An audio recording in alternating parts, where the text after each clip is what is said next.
live on YouTube, and we're live on Colorcast. Hope we're all doing well. Let's jump right in. NBA playoffs, the conference semifinals finished up last night. Celtics blow the Bucks out of the water, basically. 109-81. They move on to the Eastern Conference Finals. They win that series in 7 games. Jason Tatum, 23 points, 6 rebounds, 8 assists. Giannis had 25 points, 20 rebounds, 9 assists. He actually had a great series, but no Chris Middleton was really the difference in the game. Celtics cruise in Game 7. It was a great 7-game series. Boston comes out. They all play the Miami Heat in the Eastern Conference Finals. And in a shocking development, the Dallas Mavericks upset the NBA Finals favorites, the Phoenix Suns, beating them 123-90 by 33 in Phoenix. Luka had 35 points and 10 rebounds. That was an abysmal performance by the Phoenix Suns. I want to talk about this. So the Suns, they're the best team in the NBA, 64 wins, most in the NBA, best record the team has ever had. And then this is a team that at one point had Steve Nash and Amari Stoudemire. At one point they had Charles Barkley. And this is the best record they've ever had. And you can't even get to the conference finals. How can you get blown out like that on your home court in a Game 7 against an inferior opponent? Dallas is a very good team. Luka Doncic is absolutely amazing. He's probably a top 5 player in the game. What he has done this year is incredible, but that is just embarrassing. By the way, I just want to give a shout out. My dad's in here. Hi, Dad. How's it going? How do you get blown out by that on your home court? That is ridiculous. Absolutely abysmal performance. Chris Paul had 10 points in this game. Are you kidding me, Chris Paul? Chris Paul is a complete choke artist. He is a great player. Going to the Hall of Fame one day. Top 7 point guard of all time, maybe even top 5. But in the playoffs, he has been abysmal. He's had some good games. Like he averaged, I think, 22 points, like 9 assists, like the first 8 games or something of the postseason. But this series, he has been awful. He averaged, I think, 9 points a game in the last 5 games of the series. He had 1 point at the half. That's abysmal. And Devin Booker, great player. I love Devin Booker, one of the great young stars of the game. 11 points. In Game 7 on your home court, 11 points. Are you kidding me? Cam Johnson, I think, was their leading scorer. He had 12 points. They had 27 points in the entire first half. Luka Doncic had the same amount of points as the Phoenix Suns in the first half. He had 27 in the first half, Luka, and the Suns scored 27 in the entire first half. My dad just wrote, I guess they took exception to Stephen A. picking the blowout in Game 7 for the Suns. Yeah, by the way, I can't stand Stephen A. Just saying. I think I do a better job. Justin, what's up? How's it going? Justin's my buddy. He's in here. He wants the mic. Justin has... I want to hear what Justin has to say. I'll put him... You know what? Screw it. We're putting Justin on as a speaker. We're putting him on as a speaker. He's very entertaining, especially when it comes to Chris Paul. And he's a big basketball guy. I want to hear what he has to say about the Phoenix Suns. And their just choke job last night. 33 points you lose.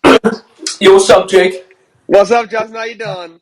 Good. So I can't stay for long because my mom's waiting for me in the car because I gotta go do like dry cleaning or some bullshit. But first of all, congratulations to the New York Rangers. I saw that. I saw them win OT. Yes, congratulations. Yep.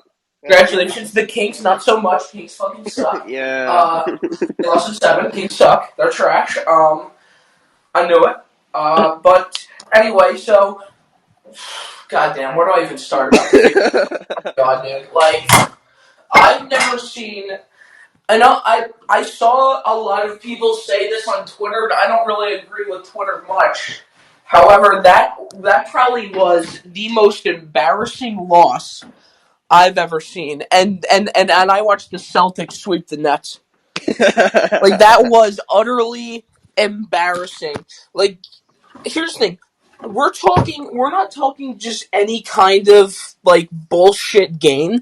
We're talking about a Game 7 to where you need to play the best possible basketball you can because it's a do or die for either team because somebody's going home after that game.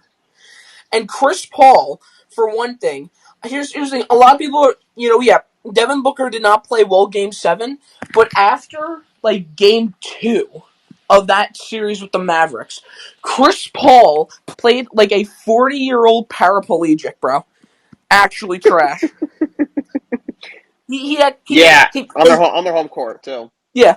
He made 14 field goals and turned the ball over 18 times. That's Ouch. some Westbrook numbers, boy. That's some Westbrook shit. It is. Really. I'm not even, like, I'm so frustrated with that because everyone's calling him the point guard, the point guard. What do you mean? Where? I don't see it. I don't see it. This is exactly what I've been saying, bro. Like, he is probably the most overrated player I've ever seen. Like, dude, at 30 and friggin' on the pregame show, on like inside the NBA, Charles Barkley is trying to say, oh well, DeAndre and Devin Booker need to step up because Chris Paul's only 37 years old. So, LeBron's 37 years old and he's dropping 40, 50 points. Yeah. It's like what's the excuse, man? It was an absolutely shameful performance by all ends of the floor, and pain. I'm pissed. I'm pissed. Yeah, I don't know what happened. I just don't get it. On your home court, you're the best team in the NBA. You're on your home court. Now, this is in Dallas. It's one thing. On your home court, I know. I mean, a guy like Luka, a road game like this is not that much pressure because remember he played in wherever he played overseas before he went to the NBA.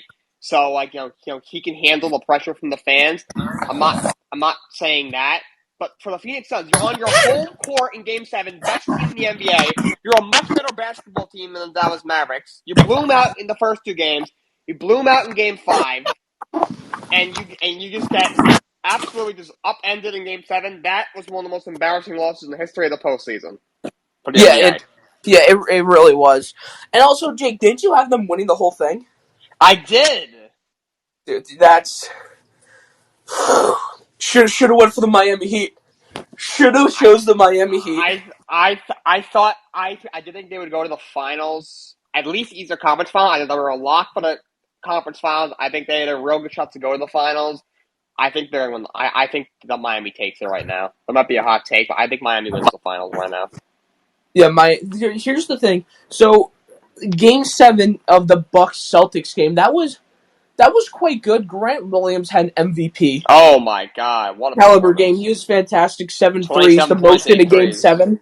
Yeah. Yeah, it was the most threes ever in a Game 7. Steph, Wow. Clay, what the fuck you doing? You're telling me the Splash Brothers can't compete with the Chad Greg Williams? And then I watched that whole game. For one thing, Giannis was getting bailed out by refs for a part of that game, and he still lost. Yeah. I mean, I saw that shit. He would travel, check people, not a single call, but he still loses because Giannis is undeserving of an NBA 75. Yeah, that was dumb. Him being almost 75. Not yet for him. Yeah. He here's the, I follow Skip Bayless on Twitter, and Oh he god. wrote that I'm a Giannis charges more than a Tesla. I'll give it to him. That's pretty good. I'll tell you this. Skip Bayless on Twitter is like 40 times smarter than Skip Bayless on Undisputed. You're right. It's very true. I kid you not. But here's the I wanted the Celtics to win strictly because I know that the Heat are gonna beat them at 7. Because here's the issue. I watched that whole series. The Heat the Celtics cannot fucking rebound. Yeah. They lack rebounding skill. Like Because Rob Williams is out. It's been a big loss for them. yeah, it is. And if he's gonna be playing limited minutes, that's even better. And if they were to play if the Bucks were to win, I'd say probably the Bucks go to the finals because the Bucks they just have bigs all over the place. But Bobby Portis, got too salty yesterday and tried to smash his glasses in half, and the entire situation broke down. And now here we are to a relatively predictable Eastern Conference Finals and an incredibly unpredictable Western Conference Finals. Oh, God. I'm not sure how to feel about this. You know what? Chris Paul should just retire, really. Just retire, bro. Please, you are a Game 7 choker. Almost 5 in a row, I think. I think it's also like 6 in a row. When he's up 2-0 in a series, he ends up losing in 7. Yeah, I think he's lost like 4 or 5 straight 2-0 leads. It's insane. Yeah, he should collaborate with Doc Rivers. No wonder they got along so well. If in LA, Because I love choking their 2-0 leads in series. Come on, man, like, that shit's ridiculous. I did see that series going. My biggest issue with that is how the hell did they somehow let the Mavericks take them to 7?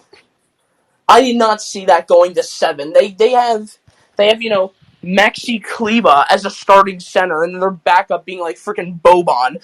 I wasn't gonna I would think that alone would have given them the upper hand. Not even to mention that they just have more star power, like Devin Booker and Chris Paul. But you got shit on by freaking Dorian Finney-Smith. You got broken down by Dorian Finney-Smith, of all people. Are we kidding? Oh, God. All right. Well, that's my rant. Uh, screw the Bucks. Heat in 7, and peace out. sounds good, Justin. Thank you for tuning in. Thank you for your enthusiasm as always. We're on Talking Sports with Jake. We were just talking to Justin about the Suns' collapse in Game 7, just the NBA in general. That was embarrassing. Absolutely embarrassing. And Chris Paul is such a choke artist. He's lost, I think, 5 Game 7s in a row. He's blown like 4 or 5 straight 2-0 series leads. The guy averaged 9 points a game in the last 5 games of that series. He was absolutely terrible. And they called him the point god?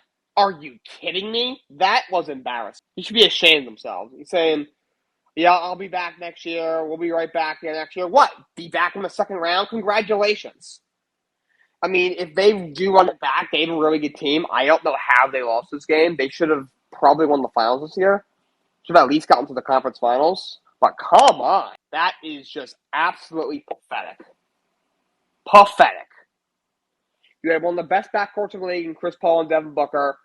You got a guy like Mikal Bridges who can shoot the lights out, play great defense. Cam Johnson's a similar player to him, guy who can shoot the lights out and play some D. And Monty Williams. He's a great coach. He's done a fantastic job there. He was coach of the year for a reason. But he coached as bad as a coach could possibly have coached. Why is DeAndre Ayton not playing more than he did? He played 17 minutes in that game. Why? I'm not saying Ayton's this amazing player. He's not the best center in the NBA. I don't think he compares to guys like Nikola Jokic or Joel Embiid or even Karl Anthony Towns. But he's a really good player. He's by far the best option you have down low. And he's only playing 17 minutes. Why is that? Why? Just tell me.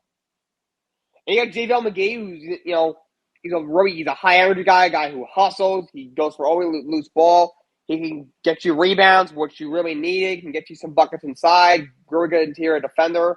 And he's not playing at all. Guy who that's the guy who could really give you a spark, which is the only chance Suns had when they went down by 30. They just needed some sort of spark and go on like a huge run to get back in the game for the fourth quarter and hope that Devin Booker and Chris Paul can find themselves in the fourth quarter. That was their only shot. He's not playing at all. Why is that? It doesn't make any sense. He got out-coached in that game by Jason Kidd. No disrespect to Jason Kidd. I think he's a pretty good coach. He's done a good job with Dallas this year. And his first year back in the NBA. Of course, he was coach of Brooklyn for a short time, and then for Milwaukee for a few years. And he's been out of the league, although he's been an assistant. He had been an NBA head coach in quite a few years. He did a good job, but Monty Williams, I think, is a far better coach than Jason Kidd. And Jason Kidd completely outcoached him in that game. And really, overall, Kidd was a better coach in the series. That's embarrassing. Absolutely embarrassing. A pitiful performance by the Phoenix Suns. They should be ashamed of themselves. Moving on to the conference finals.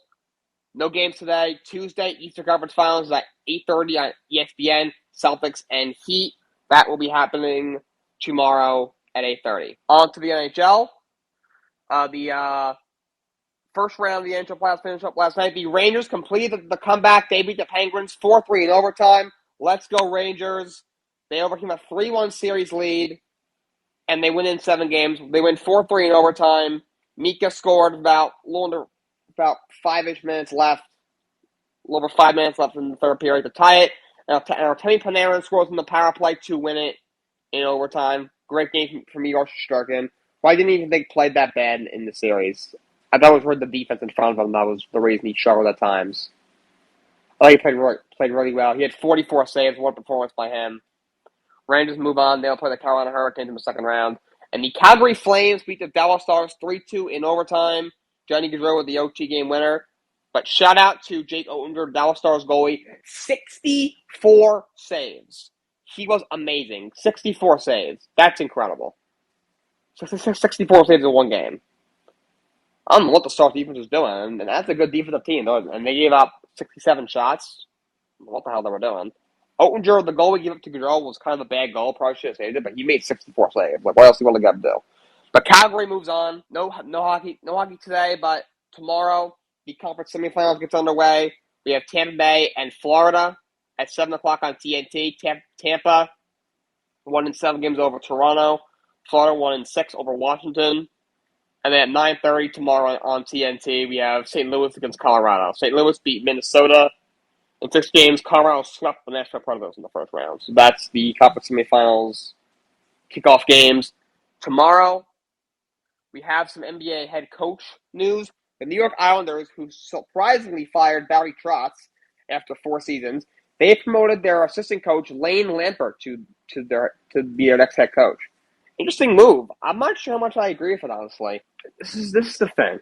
I think the reason he was fired, it was either something behind the scenes that we don't know about and may never know about, or they wanted a new voice. They thought, Trotz, he relies too much on his veterans and his older guys, and they're a second oldest team in the league, and he doesn't give the young guys as much ice time as they want. So they want to go in a new direction when it comes to that. But if you're promoting his assistant, who he's had on his staff since he took over as the head coach, Barry Trotz's assistant for the last 4 years has been Lane Lampert, you're basically saying that Trotz just wasn't good, and his young assistant, who apparently he was a candidate for some head coach job the last few years. I haven't heard his name, but apparently has been around some head coach jobs, and I believe may have gotten some interviews the last couple of years. You're saying that his top assistant is better than him. Trotz, who took them to the conference finals 2 years in a row, that doesn't make any sense, if you ask me. If you want to get rid of Trotz because you think you have to give the younger guys as much time, you want get some youth into the team, you want to go in a new direction, you think it's just not working anymore, I guess I understand. I still think you're not going to find a better coach than Barry Trotz on the market. But what I think is going to happen, I would love to see happen. I love watching the Islanders crumble. They're going to promote this young guy. He's going to have the same message, and eventually it's gonna get old. The players are gonna get upset. It's like, all right, it's the same dang thing. In 3 years, he'll be out of a job. Lou will be out of a job at the same time, and Lou will leave the Islanders in a pile of rubble, like he did in New Jersey, despite his cups there, like he did in Toronto. He's gonna do the same thing with the Islanders, and they're gonna be completely lost in 3 years. So, not a fan of that move. Yeah, another surprising fire. A little bit surprising, though this one a little more understandable. The Vegas Golden Knights have fired Pierre DeBoer, their head coach, after they missed the playoffs. Of course, they've only been around for about 5 years, Vegas. This is the first time in franchise history they missed the playoffs. Made the playoffs each of their first 4 years. And he has been fired. So, interesting move there. So, Islanders have found a new head coach, but Vegas is looking for a new coach. Detroit is looking for a new coach. I believe Winnipeg is looking for a new coach. And tomorrow news, the other day, the Vancouver Canucks, I believe I already announced this, but a couple days ago, but just to reiterate, the Canucks promoted Bruce Boudreau to the full-time head coach job after he was the interim coach this past year. That's what we got for NHL. NHL coaching carousel should be very exciting. On to MLB. The scores from yesterday. We had Texas over Boston, 7-1. Kansas City over Colorado, 8-7. The Angels over Oakland 4-1. We had San Diego over Atlanta 7-3. Houston over Washington 8-0. This was an interesting one. Pittsburgh over Cincinnati 1-0. The Reds threw a no-hitter through 8 innings, 7 1/3 from Hunter Green, and they still lost. That's bizarre. Detroit over Baltimore 5-1. Tampa over Toronto 3-0. We got Milwaukee over Miami 7-3. Seattle over the New York Mets 8-7. The Mets lose their first series this year. Tough series loss for the Mets, but still playing well. Minnesota beat Cleveland 3-1. The Yankees over the White Sox 5-1. The Dodgers over Philadelphia 5-4, and St. Louis over San Francisco 15-6. Albert Pujols came in to pitch him in the ninth inning of the game. It was hilarious. He gave up a bunch of runs, but he did get the last 3 outs. That was pretty funny. That's what we had yesterday for baseball. Games for today. We got Detroit against Tampa at 6:40. Also at 6:40, Washington against Miami. 7:05, the Yankees against Baltimore. 7:07, Seattle against Toronto. 7:10, Houston against Boston, and St. Louis against the Mets. 7:40, Atlanta against Milwaukee. Also Pittsburgh against the Cubs. 8:05, the Angels against Texas. 8:10, the White Sox against Kansas City. 8:40, San Francisco against Colorado. 9:40, Minnesota against Oakland, and 10:10, Arizona versus the Dodgers. So that's what we got for baseball. I still can't get over the Reds throwing a no-hitter, but it doesn't count because they didn't go 9 innings, because they only went 8 innings. Top of the ninth, they couldn't score any runs, and they lost 1-0. That's crazy. 8 no-hit innings, and they lose. That's tough. T.H. Lee won the Brian Nelson. Finished at 26 under par, shot 63 on the last day. He beat Jordan Spieth by one stroke. Congratulations to him. He won that tournament for the second year in a row, and that is a perfect transition to the PGA Championship, which starts on Thursday. That should be a very exciting tournament. We have some NFL news. Drew Brees is rumored to possibly be leaving NBC.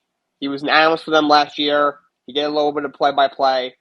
And there were some rumors that he might be leaving, and he put out a social media post saying that he may leave NBC and everything is on the table. He said he is considering returning to and playing.